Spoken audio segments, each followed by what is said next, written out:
Wait, there we go. Hi, everyone. This is Margaret Hirschut, Home with Hirschus, and thank you for joining us for our wellness lesson today. And we've got the most amazing co-hosts here, and Stacey and Jess. Say how's Stacey? Hi, everyone. Thank you. And of course, our guest speaker today, Kalina, and I'm not even going to try and pronounce your surname, Narorosko, they're like Swarovski crystal type of person.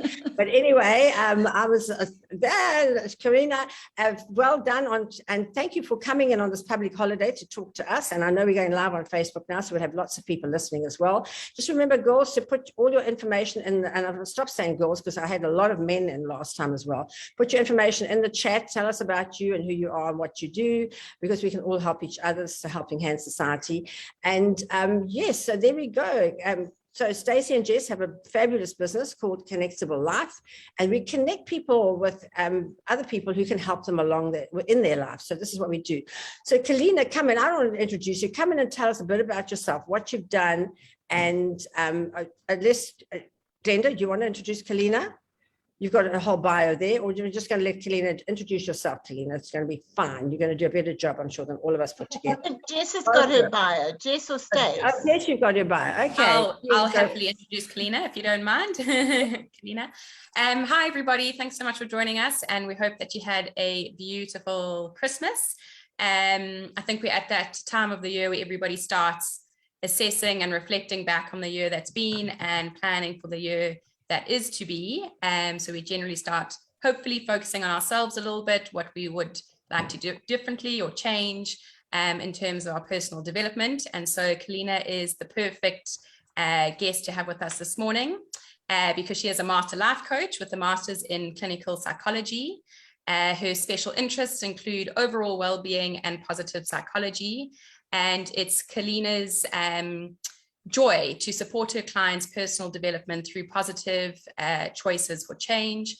And she works holistically and addresses emotional, mental, social, intellectual, physical, and occupational well-being. So all things that we should be looking at moving into 2022.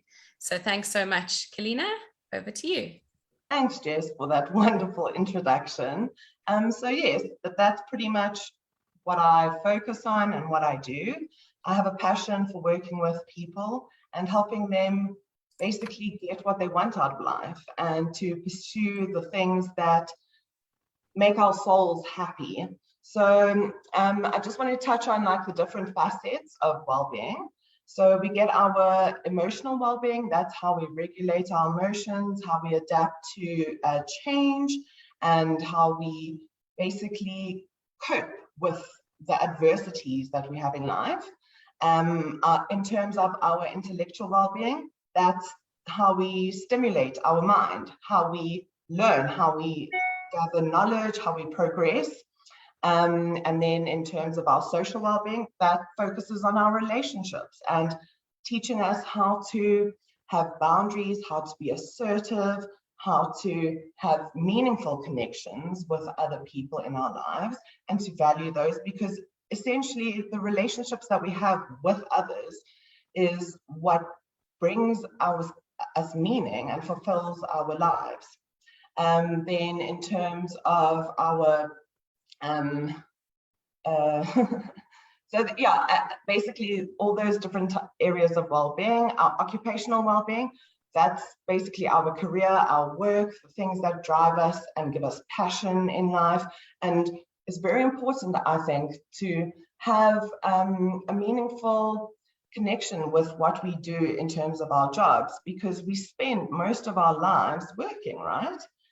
So it's important that we have a connection with what we do and how do we further our development? How can we grow in terms of our occupational well-being? I think it's really important that we try and continue to develop. I think that there are so many different facets in terms of our life that we can always seek to harness and seek to enhance further, depending on what we feel might be missing, or also just simply trying to attune our strengths and to create a greater meaning in our life in terms of what else can I do to focus on my strengths? How do I further develop this? Sometimes people might experience some limitations in certain areas of their life, and it's also how do we work to integrate that without it becoming our sole focus and finding that we might feel inadequate, because that's not the case. There's so many facets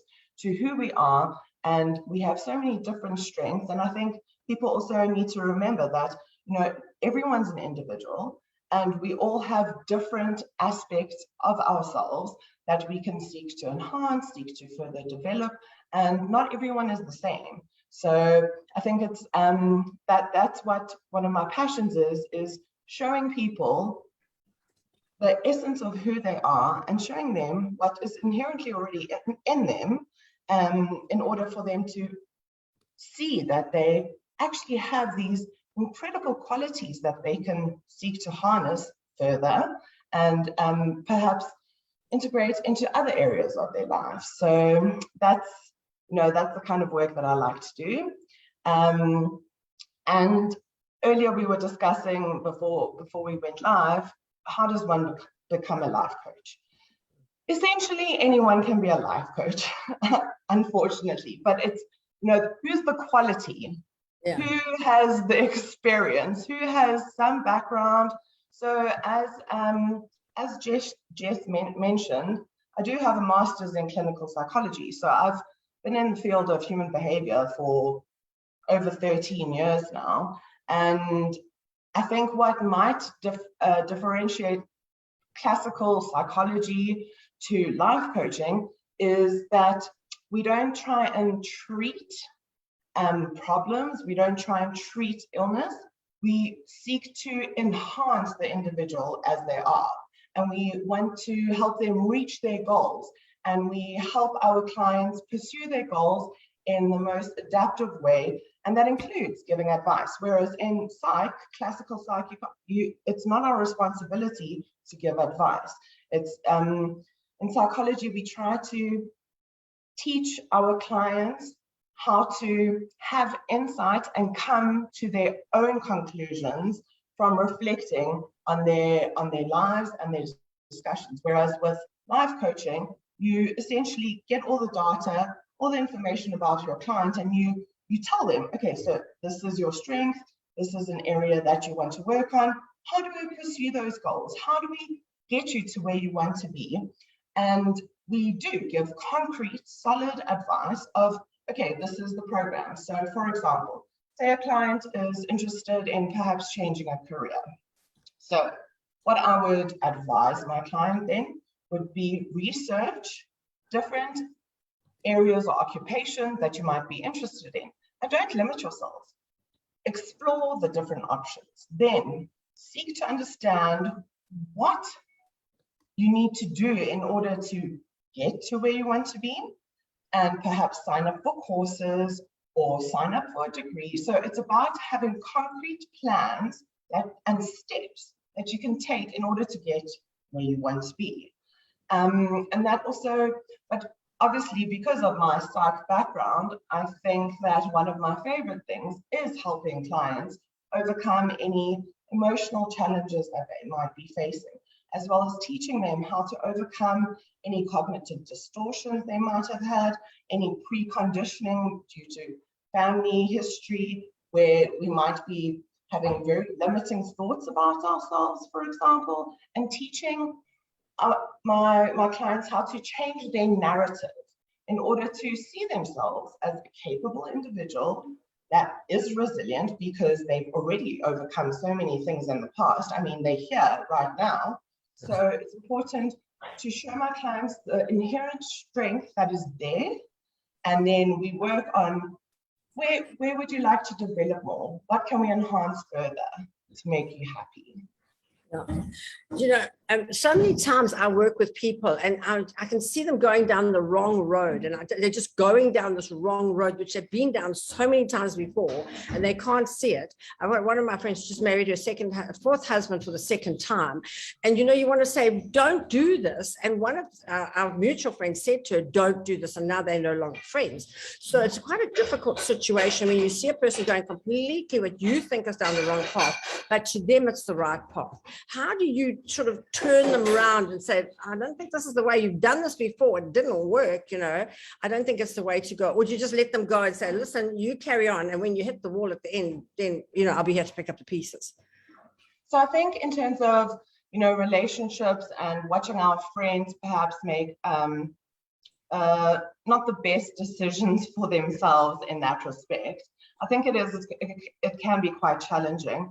I think what is important is that if you have a relationship of mutual reciprocity and respect and love and kindness, I think it's important for you to voice your concerns, but not in public. So, for example, take your friend aside and be like, look, I'm quite concerned and worried about you. I think that you might be hurting yourself with some of the decisions that you've been making.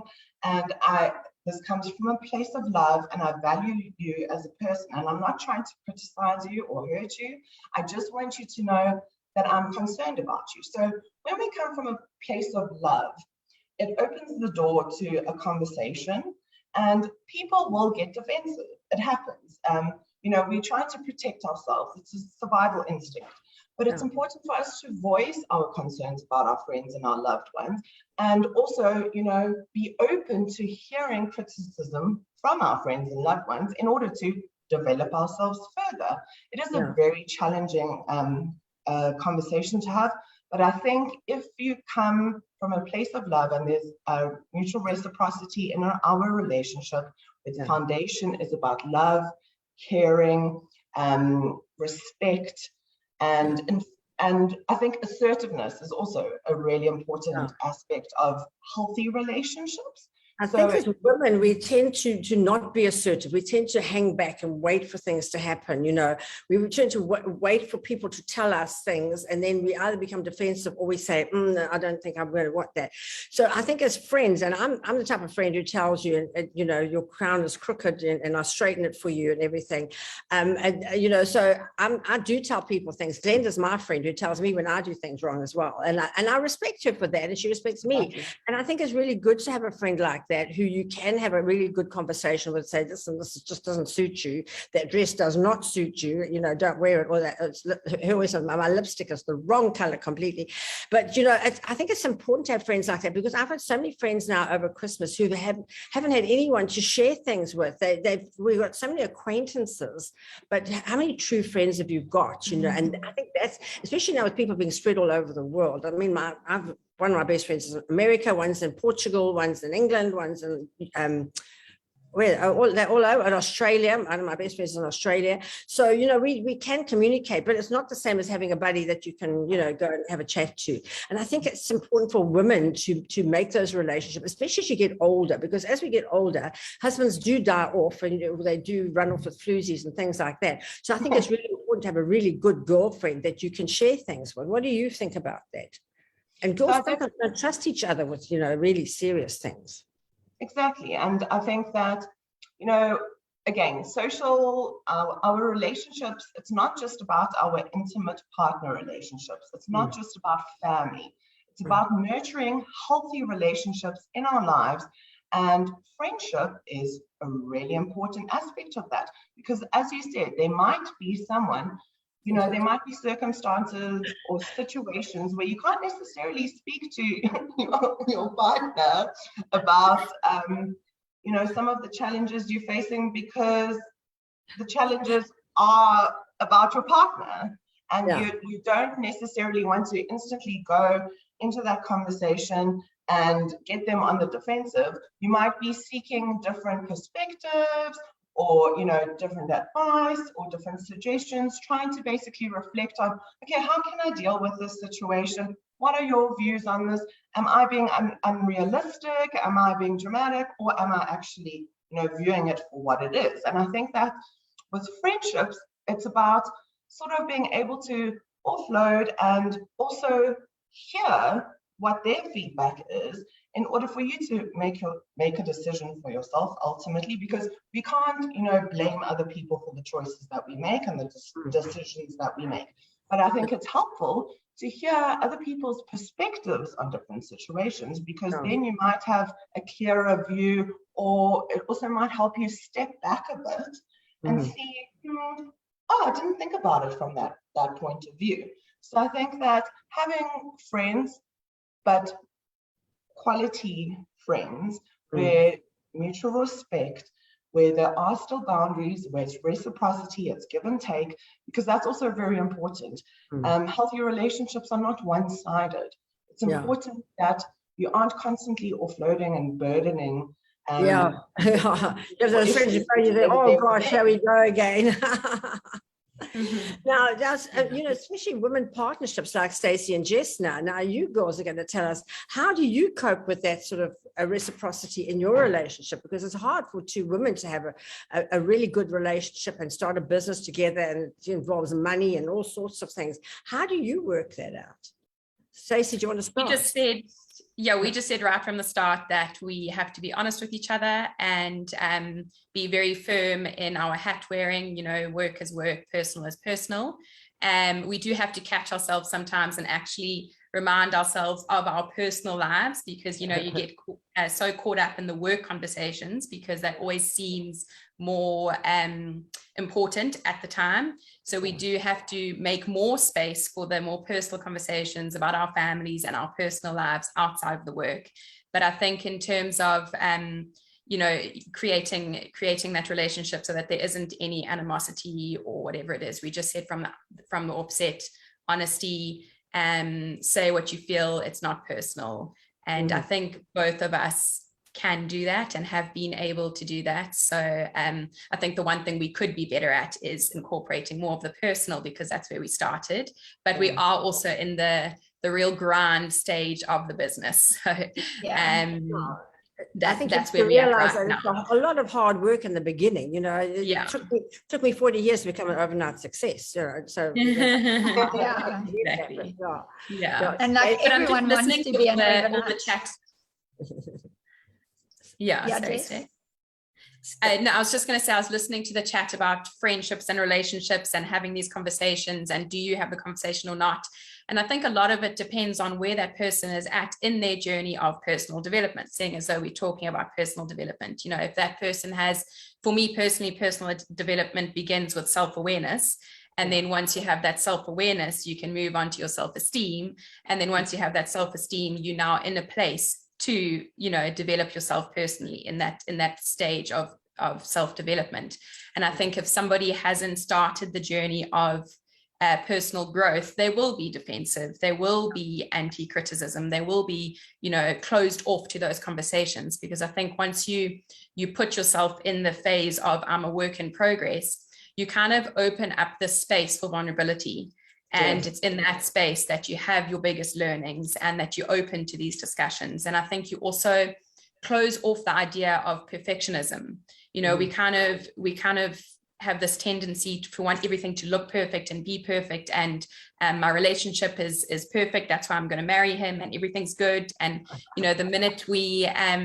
the minute we embark on this journey of, okay, I'm not perfect, nobody else is perfect, and that's okay, I'm still good enough, but I'm not perfect and I never will be perfect, and put yourself in this phase of being this work in progress, then you're more open to those discussions and more open to changing certain ways, or whatever the case may be, less inclined to feel pressure and control and perfectionism. Yeah. Stacey, your thoughts? And I always believe, like, with the two aspects of counseling, like psychology and life coaching, life coaching for me, like where I've loved life coaching, is I love an action plan. I love people standing on the opposite side and looking at my journey and saying, okay, Stace, I can see, like, just with that wisdom and that kindness, and saying, I can see that X, Y, and Z needs to be changed slightly, and maybe take this step, do that. And for me, I love coaching. I love people giving me the honest, wise feedback about the situation I'm facing. Whereas there's been other times in my life, and what I've seen with other people's lives, where they're not as open to the direct discussion and the direct action plan, whereas they need a softer approach, and the approach of going back in time and dealing with past hurts and traumas and having to come to that realization themselves, where you kind of feeling defensive and you don't really want people to give you an action plan. You don't want people to tell you which direction to go, but instead through you talking about it and the certain questions being asked and bringing up past hurts and behaviors, you come to that realization on your own. So for me, it's very much a place of where the person is at in their life at the time. For me, I'm always going to dive straight into, okay, tell me what to do. We need to have a direction of where to go here, and we need to do this fast. I don't like things being drawn out and taking 5 years to get there. I want somebody to say to me, Stace, this is what you need to do, and these are the steps you need to follow. I find that's the way I need it. Now, Kalina, a lot of people now are doing their goals for next year, and they're thinking, I know where I want to go, but I don't know how to get there. Is that when they phone you and say, Kalina, these are my goals. I know this is where I am now. This is where I want to be. This is the type of person I want to be. Can you help me along this journey? How would you deal with somebody who said that to you? That's essentially the kind of clients that I do work with. They have a problem, they want to overcome it, and they need a plan, but they just don't know how to begin. So, for example, one of my clients, one of the things he wanted to do was quit smoking. And he just didn't know how to start, because there's the cold turkey option, there's the cutting back option. So I discussed with him, what do you think are your limitations? How many cigarettes do you smoke in a day, for example? And it was like a box a day. And I was like, okay, so ultimately in 2 weeks' time, let's try cut that down to half of what you're currently going through. And then in a month's time, like our deadline, he was comfortable with a month.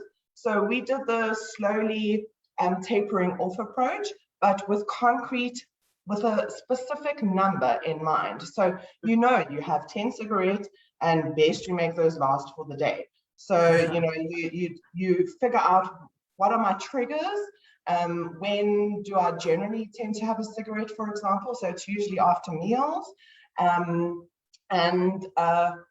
work, when you go and socialize, you go sit with the smokers and you go have a cigarette with them. So it was also identifying situations where we might have to change his environment in order to make it easier for him to adapt to the circumstance. So it was also about finding a healthy replacement behavior, because replacement behaviors are one thing. So, for example, a lot of people that are trying to give up drinking alcohol might start eating junk food as a replacement behavior, but it's not healthy. It's not a healthy option, or drinking too much coffee.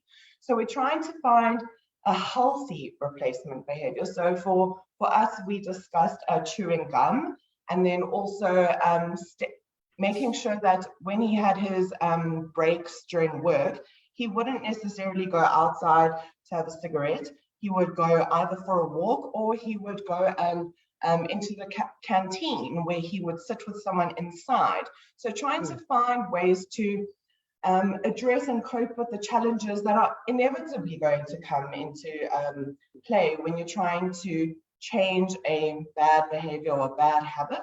We're trying to identify what are the situations where I might be triggered to do something, and how can I adaptively deal with this, and also reminding clients it's okay to go a step backwards.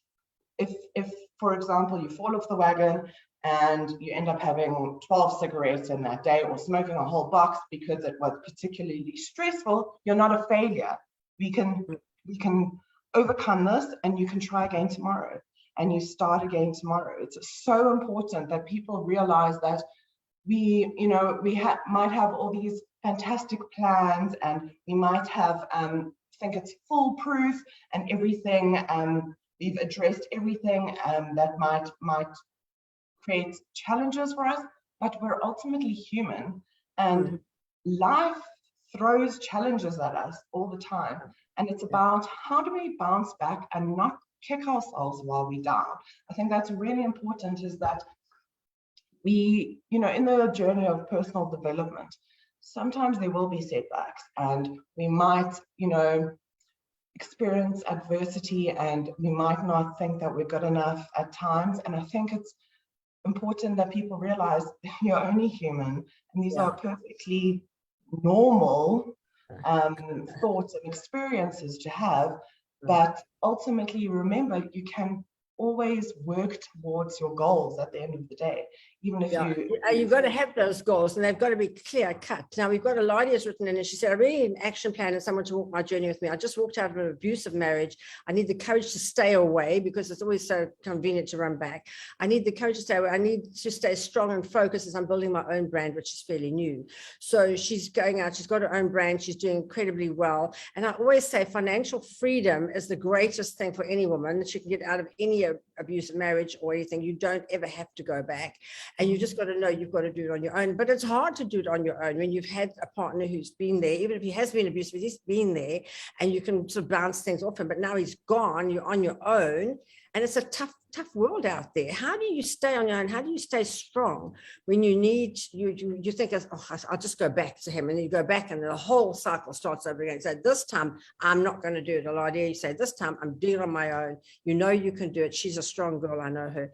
So what would you say to her when you get those doubts? And I told her to write on her mirror, I am enough, I am good enough, the whole story. But how do you sort of stop yourself from going back and say, the fellow will come and say, oh, come on, dear, and you go back? So I think, first of all, anyone that leaves an abusive relationship, the strength that you have is incredible. It is, you've overcome so much. I literally have goosebumps because you get sucked into this cycle of manipulation, power, control, isolation, especially in abusive relationships. There's a tendency for abusive partners to isolate us from our other healthy relationships in life, right? So our family or our friends. And this person becomes sort of the only thing that is important or salient in our life, whether it be good or bad. So you're constantly looking for like the reassurance, and you're like, oh no, they felt really bad about what they did. I'll forgive them again and again and again. And I just want to acknowledge that it is the most difficult thing to leave an abusive relationship. So first of all, incredible. So I think it's important for clients that have, been in abusive relationships to acknowledge how far they've come and the strength that they actually already have in themselves to have overcome that in itself. Then I think it's important to start rebuilding healthy relationships. So that would be, seeking social support, whether it be from support groups. If for example, you've completely isolated yourself, and some people, for example, don't have family because, family has passed away, or maybe they live overseas, or whatever the reason is, not everyone has family. So it's about creating a support network for yourself. So a good place to start, for example, would be a support group, because people have, especially with abusive relationships, you might find a way to connect with others from, the shared trauma that you've gone through, but also you will learn about different coping techniques or different strategies that might be working for them, and you can try and adapt it to your own life. So that's one way of creating a support network. Then also seeking out, so for example, if you did isolate yourself, or your abusive partner created a situation where you no longer have those relationships in place with people that you once loved, I think forgiveness is something that you can seek, and you can try and reestablish those connections with the people that used to be there for you. Remember, people are quite understanding when you bring up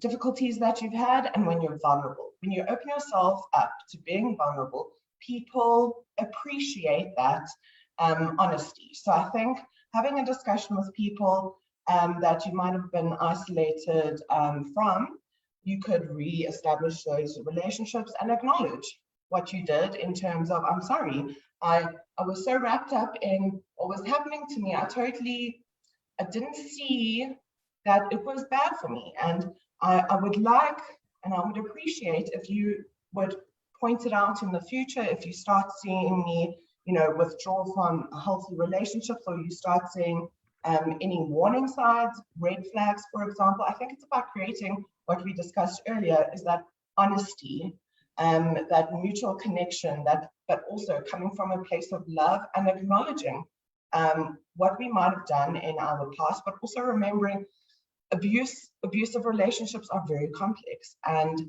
I think it's about creating a new support network in order for us to move forward and not be isolated, because you might be wanting, you might be reminiscing and thinking about the good times, and then you want to message your ex. Instead, message a friend and be like, hey, let's go for coffee, to prevent yourself from making those decisions. So I think creating healthy relationships again. And when you do split, there's always, your friends will take sides, which is always a difficult one. And I always say to people, don't take sides, because you never know what's going to happen. Jess, what's your experience been when people have taken sides in a split, and then, you think you backed the wrong horse, or even worse, when they get back together again, and then the other friend defriends you? Yeah, I think it's probably one of those situations where there's his side, her side, and somewhere in the middle, the truth. Yeah. And all we can do as a friend is hear them out and be there for them, whether they're right or wrong. Maybe in time it will come out that they were wrong, but as a friend, we will still be there for them when they have that realization, et cetera, et cetera. But I think a really important part, like Helena has said, is having somebody to walk the walk with. So, you might have moments of weakness where suddenly you want to reach out to them, or you want to see them, or whatever it is, and to have somebody to reach out to instead, and talk through it rather than going down that road. But Cleaner Shame, I see that it's been added here that the biggest challenge is that she doesn't have a license, because that was his greatest control over her. So he used to use her fears as his strengths to isolate her and to keep her needing him for the transport. Lucky now there's Uber. You can always Uber until you get your license, and you've got to go ahead and get your license and make yourself completely independent. You have to be 100% independent, financially, emotionally, and transport-wise. I never forget, I won a car. I won a Mercedes-Benz in an LG competition, and I had a car, so I gave it to my sister-in-law. That day she left her husband. And she said, I was only with him because I used to use his car, and now I don't need it anymore. And she left him that very day. She said, I'm now realized I'm in my own strength. And I get goosebumps now when I think about it. That was my biggest shock. I said, I never thought that you would do that. She said, you don't know how happy I was. I was hanging in here just because I used his car every day, and now I don't have to. So it just goes to show you never cease to be amazed at how people react to different things. Stacey, what's your experience with women who just have now got to take the step and say, I'm going to do this on my own? I've got another friend in Durban who's actually just left her partner, and she said, I was hanging in with him for so long, but I've just left him now, and said, no more, I'm doing this on my own. She's moved into her own place. She said, I don't know how I'm going to manage this, but I'm going to get there. What's your advice to people in that situation? Exactly what you've said. Like, number one, figuring out an action plan, like putting things down to decide which direction to go, and making yourself as independent as you can be, so that you're not having to rely on them, and you're not constantly having to go, okay, how do I do this? He used to do it for me. Instead saying, okay, I have to do this for myself, and then figuring out a way to do it. And if you have to ask family and friends to guide you and help you and get you on your feet, in the beginning. I mean, there's been cases where friends have helped other, their friends who have left an abusive person, either get an apartment, or get a car, or even get medical help, and get themselves into psychologists and relationship coaches. And that is an amazing step in the right direction. And through all these little steps, and your friends coming up alongside you, and your family saying, we're going to help you, I mean, parents who have helped their children to pay for divorces and get transport, like you said, you know, when you've got family members like you. I mean, Margaret, you didn't even know that you were doing that for your sister-in-law, and you enabled her to get out of a marriage that she was unhappy in. I mean, that's incredible. And if we can all do a little bit somewhere, that's huge, you know. Yeah. Yeah, I think as women, we've now got to be helping each other. In the old days, women were not helping each other. They were in competition with each other. They felt this. But I think as you get older, you realize that you really need your girl relationships, and you need friends that you can rely on. You need friends who've walked the walk and have made it, and you want to get there. So I think it's really, really important to do that. Kalina, when women come to you and you see they're in a really weak position, I've come out of an abusive relationship, I don't have a car, I don't have any money, you know, where do they actually start? Where do they start with their self-esteem, I would say? What do you say to them? So I think self-esteem is obviously something we want to work on, but I think in the beginning, the most practical aspects are what we need to work on. So finding a place to stay, finding people that can, for example, help you out and take you to work. So practical things that are needed in order for you to start working on like the internal stuff, right? Because we need to, for example, get to work. We need to make sure there's food in our fridge. We need to do the basic, you know, the hierarchy of needs, the basic, simple physical elements. That's what we need to start with. So what are the practical steps we can put into place there? And from there, once they feel secure in the fact that, okay, I have my security and safety needs met now, I have housing needs met, I've got nutrition, like all those fundamental, you know, the basic needs in our lives. Once those have been met, then we can move to the next step, which is working on establishing healthy relationships and work as well as healthy relationship with ourselves and forgiving ourselves for the mistakes that we might have made and not being harsh on the decisions that we've made in the past, because ultimately I think people are their own worst critics. Absolutely. Would you think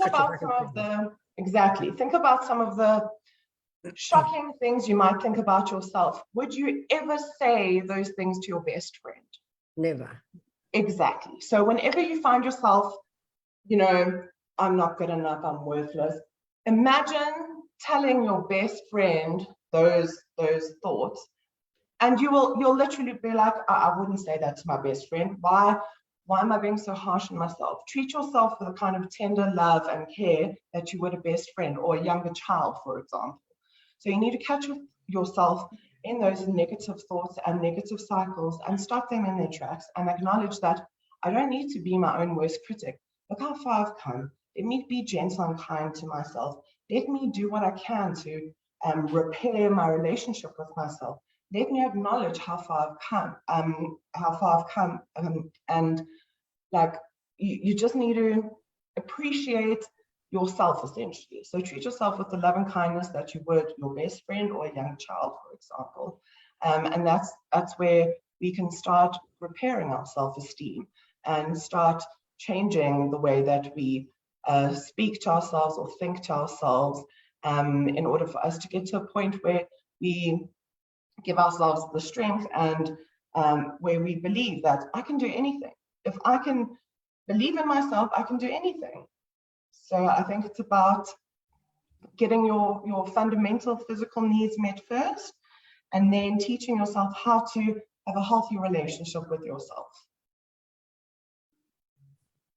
Margaret, you're on mute. Okay, there was. So I think this is why a coach is so important, because like Mary Jean says, she said, I found someone who's available to talk when I needed to talk, and the escape plan was vital. So you've got to get your escape plan going. You can't just hang on and say, I'm leaving. He's going to give you a clip and say, stay here. So you have to have that escape plan sorted out, and you've got to have somebody to be able to talk to you when you need help and say, listen, I'm going through a really, you know, tough patch at this time. And, you know, at Hirsch's, we have everybody. I have one of my very good managers who I've met her when she was living under the bridge at Christian de Wet with 3 children, and she'd run away from a fellow, and she just said, I can't stay there anymore. And she said, can you give me a job? And I said, yes. And we literally had to take the 3 children from under the bridge, find them somewhere to live. and she's now one of my top managers. So, people have done it before you, Ladia, and you can do it again. You know that you've got the strength to do it as well. But Kalina, when people come to you and they just say, I don't know that I've got that strength. I mean, I'm a tough person, but I mean, life made me tough. How do you sort of toughen them up when they come out of, they've been mommy's little girl, they married the man of their dreams, and they thought he was going to look after them forever, and then he turned into this narcissistic horror. How did you get that soft little person to become a tough person? So ultimately, in the beginning, before I even meet with my clients for their first session, I give them this assessment. It's called the VIA assessment, and it's about character strengths and personal strengths. And there's 24 personal strengths, and everyone has those strengths on a spectrum. So what's nice is these strengths will, it'll come up with a list, and wherever our limitations or our weaknesses are, then we can work on those with specific concrete plans. But I show my clients that it doesn't matter, where you are on the spectrum, you still have these strengths in you, and there's certain ones that might come first. So for example, a lot of people pleasers or people that have, been walked all over and taken advantage of, their top strengths will be things like love, kindness, so when we look at those elements, for example, loving other people, okay, but now you need to learn to love yourself and having self-kindness. So it's about teaching people to use their strengths adaptively. So everyone has strengths, but how do we use them adaptively? Sometimes we might be deficient in some strengths, for example, like forgiveness might be one. So people that, where forgiveness is on the bottom of the list, tend to hold grudges and tend to be suspicious of other people. Sometimes there's social anxiety involved. So we work on using those strengths in a balanced way, because we don't want to all be way too forgiving, for example. It's about balancing it and finding the perfect mean and adapting it to the context. So I like to show my clients that everyone has strengths. Which ones do you feel that you'd like to develop more? And if, for example, being assertive is one of them, or not being a people pleaser is one of them, I've got the steps to teach my clients how to be more assertive with a concrete plan in place. Simply by, there's a lot of behavioral experiments, for example, that's what we like to call them, where they go and try things in the real world. So, sometimes what I do is I get my clients to, I had this one issue where my one client ordered pizza, and it was, I think it was like 90 minutes late, and they didn't complain or anything. So I was like, okay, so let's do a little assertiveness experiment. I'd like you to call the pizza place tomorrow and, just say that you weren't really happy with the fact that it was 90 minutes late, and no one contacted them to verify that it was on the way. And just basically, you don't have to be mean about it. You just need to be like, look, I was told it would be there in 45 minutes, but it wasn't. And I'd just like you to know that this was my experience. So maybe in future, you can tell if you're running late, let the people know, for example. So it's about having a balanced view, not being mean about it, but also asserting our rights.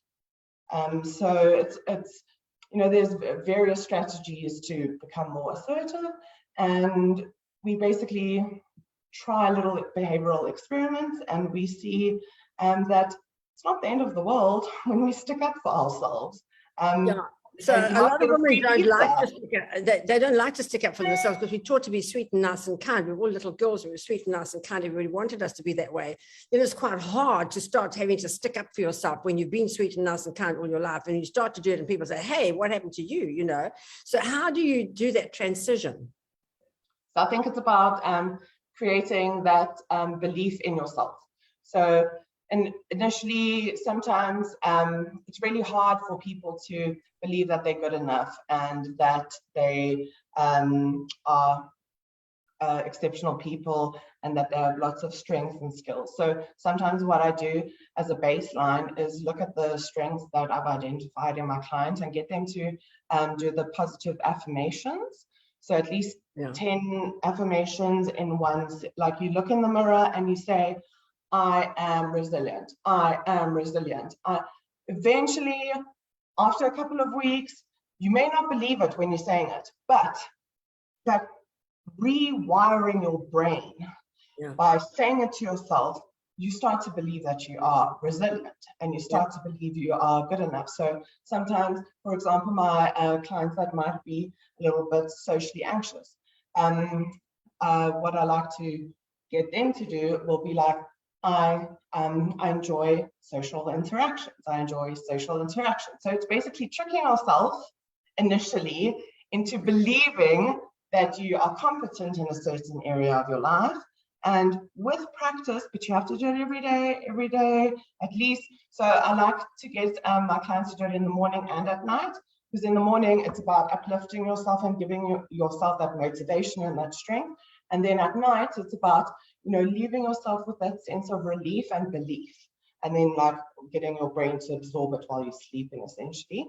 So at least twice a day, 10 affirmations in a sitting in the mirror. I think starting with affirmations is one of the ways to start building a client's self-esteem, for sure.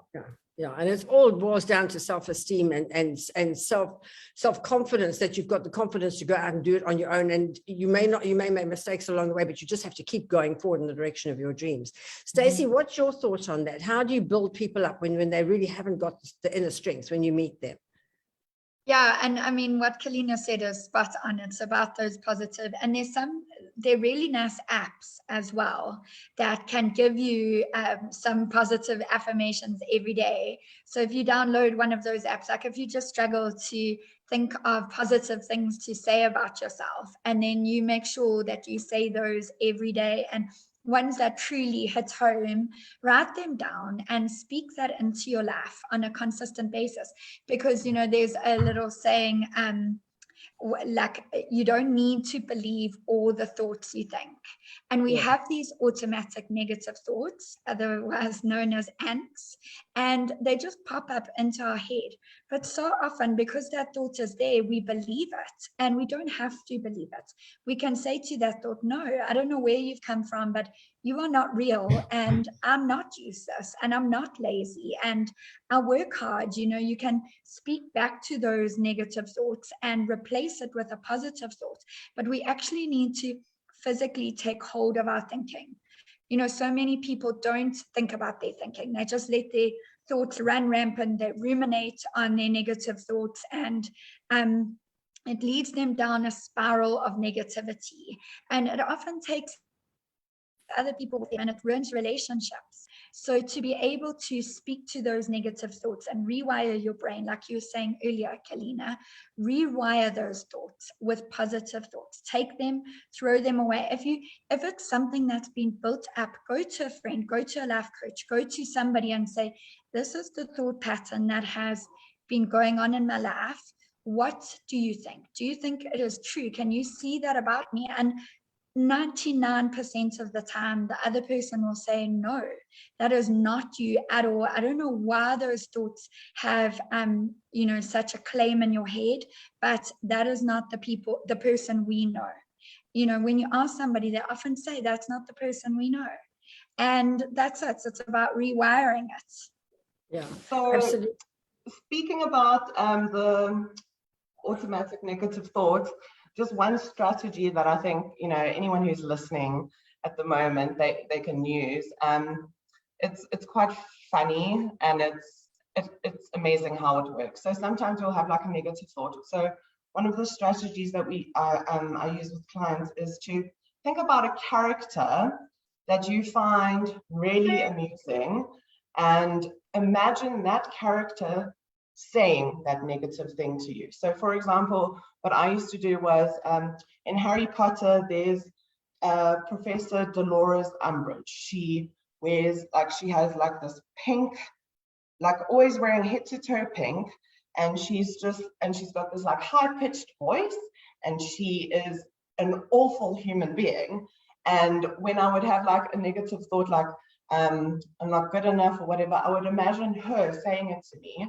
And I'm like, oh my gosh, this is such a joke. Like, you know, who do you think you are in your little outfit and your, you know, so it's about like giving yourself that psychological space, but also using humor to overcome that. Because I think if we can have a sense of humor about life in general, it makes us more resilient. And I think in the beginning, it can be really difficult to overcome our negative thoughts. But if we create psychological distance by giving them a voice and a character, then we can start to easily identify the things that are unhealthy and unhelpful for us to be thinking about ourselves. Absolutely. Jess, what do you think about that? Yeah, absolutely. I mean, I think everything we're saying, again, it begins with self-awareness. And I think that's probably the part people struggle with the most. They don't have the time or don't take the time to really get to know themselves, the good parts, the bad parts, everything about yourself, how you think, how you feel. You know, the saying that nutrition isn't only what you eat, it's what you watch, it's what you think, it's who you hang out with, it's everything about your life. So really to take stock of everything that's going on around you, what's going on inside of you, know yourself, and then work from there. Because we do, again, it goes back to the fact that our brain is there to protect us. Its job is to make us aware of danger. And so we are naturally going to go to the more negative scenario before we go to the positive one. It's our defense mechanism. So it's just to check in and say, yes, this is a legit threat, or no, it's just my brain being overloaded again, and working through that, whichever way is best for you. Yeah, You're on mute again, Margaret. Sorry, Kalina. So yeah, I think that self-confidence and self-esteem are the two most important things. Kalina, just a quick wrap up from you to all the people out there who are suffering from self-esteem, suffering from these issues, thinking maybe I'm not good enough. Can I do this? Can I do this on my own? I'm going to go out. It's a new year. I'm going to start something new. I'm going to make this happen. And then they get those doubts and all those little ants come crawling into their minds. How do they handle that? What do they do? So I think one of the biggest things that we can give ourselves credit for is, first of all, like the fact that you are aware that you aren't in a place that you want to be, and that you want to change. That's a good stepping stone and a good place to start from, that sense of awareness and reflection.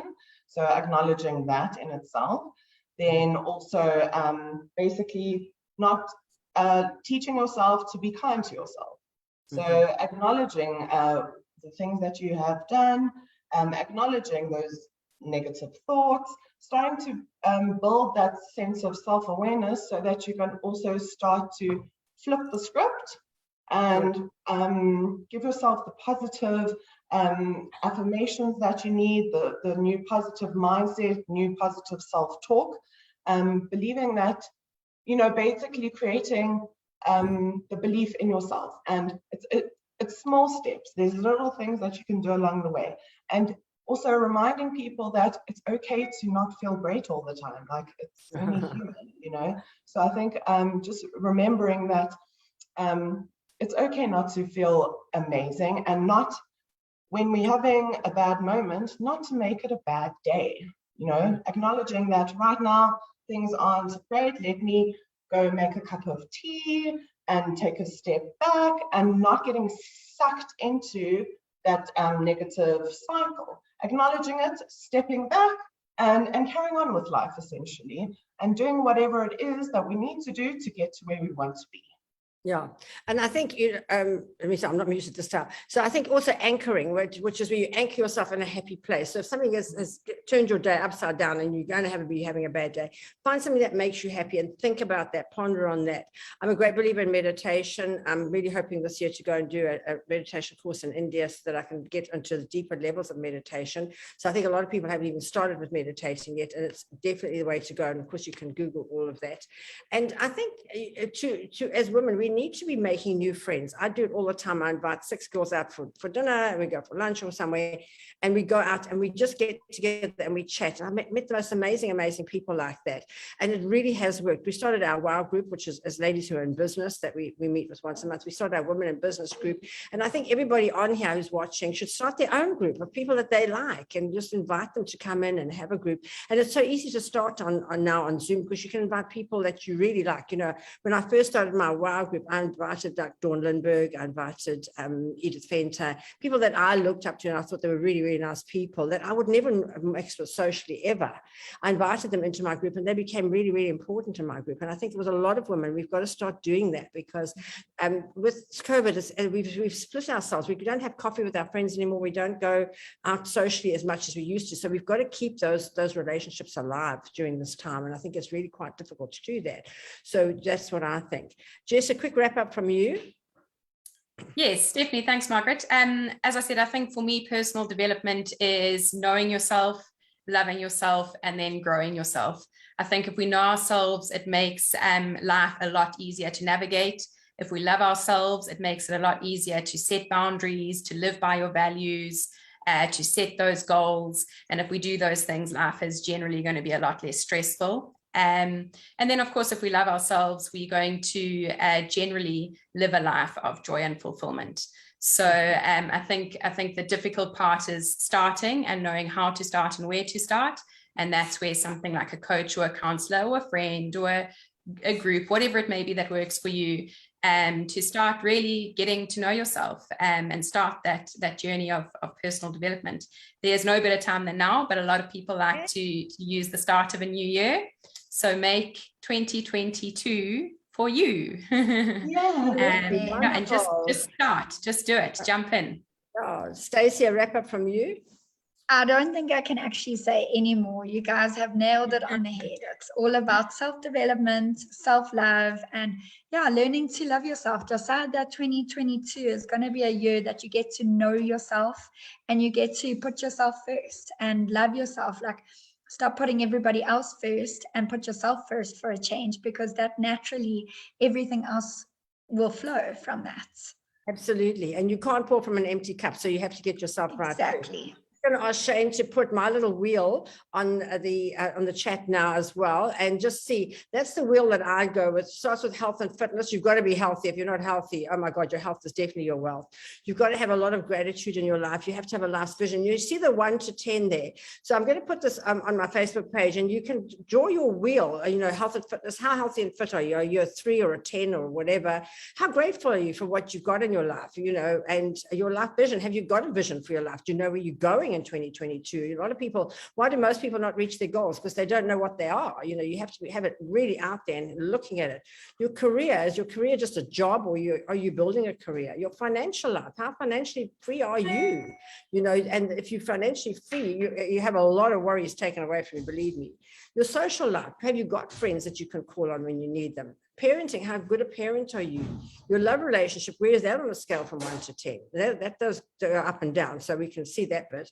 Your spiritual life, are you spending time on your spiritual life? And are you meditating? Are you going to church? Are you praying? Or you whatever? Your character, where would you rate your own character if you had to rate it on a score of 1 to 10? Your emotional life, and of course your charity, how much giving back do you do? It's so important to give back. That to me is the most important thing. So this wheel will be on my Facebook page, and all of you who are listening and want to go, just draw that wheel and see how, is your wheel going round and round, or are you going clunkety clunkety clunk? And then you're going to just see where you need to work on to make your life better and make it all get to, the ideal is to have a 10 on everything there, and that's what we're working towards. So thank you so much, Kalina, for being our guest speaker today. Thank you to Jess and Stacey for setting all this up, for Glenda for being here all the time and sorting everything out, for our regulars like Mary Jean, Jeanette, Sharon, Aladia for being here as well. Thank you so much, and have a fantastic new year, and I'll see you in 2022. Thank you, girls. Thank you. Thanks, Kalina. Thanks, Margaret. And next week is Damien Fairley on men's health. So that'll be a nice, interesting one. Even if you're a woman, you need to know about men's health. My husband's the best looking person in the whole world, I want to tell you. So, very important. Thank you, girls. Thank you. Bye, everyone. Thank you. Bye. Thank you. Bye-bye.